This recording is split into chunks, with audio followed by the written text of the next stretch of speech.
Inilah kisah mualaf Ronald Yusuf Wijaya yang merupakan salah satu pengusaha sukses di bidang fintech syariah. Ia menceritakan kisah dan proses hijrah dari agnostik hingga akhirnya memutuskan memeluk Islam. Ronald Wijaya mengungkapkan lahir dari keluarga agnostik, namun mayoritas menganut agama non-Islam. Akan tetapi hingga usianya makin bertambah, ia belum tahu agama mana yang akan dipilih sebagai pedoman kehidupan. Jadi agnostik itu percaya akan adanya Tuhan, tapi belum tahu agamanya yang mana, kata Ronald dalam kanal YouTube Rukun Indonesia. Hingga akhirnya dia mencari-cari agama yang sekiranya pas dengan hati nurani.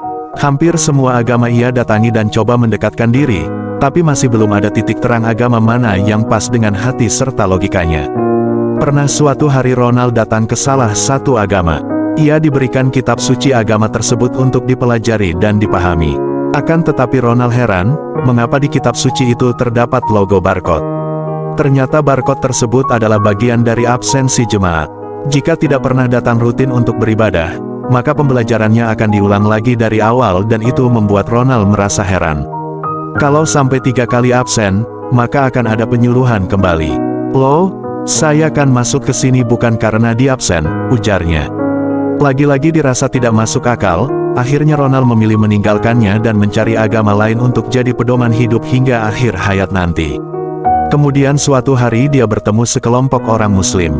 Ronald mencoba bergabung dengan kawan barunya itu.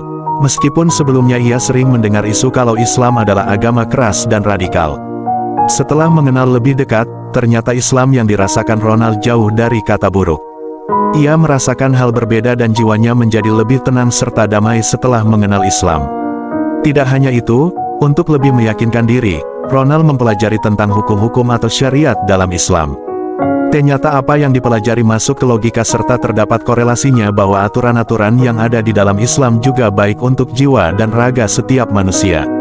Kenapa Islam melarang makan babi, minum alkohol? Itu masuk akal semua, katanya. Hingga akhirnya pada titik Ronald Wijaya sudah yakin pada Islam. Ia pun memilih untuk menjadi mualaf. Sampai sekarang dia terus istiqomah dan memperdalam setiap ilmu yang didapatkan tentang Islam. Bahkan, bisnis finansial yang dijalaninya juga mengusung konsep syariah. Semuanya sesuai dengan syariat Islam.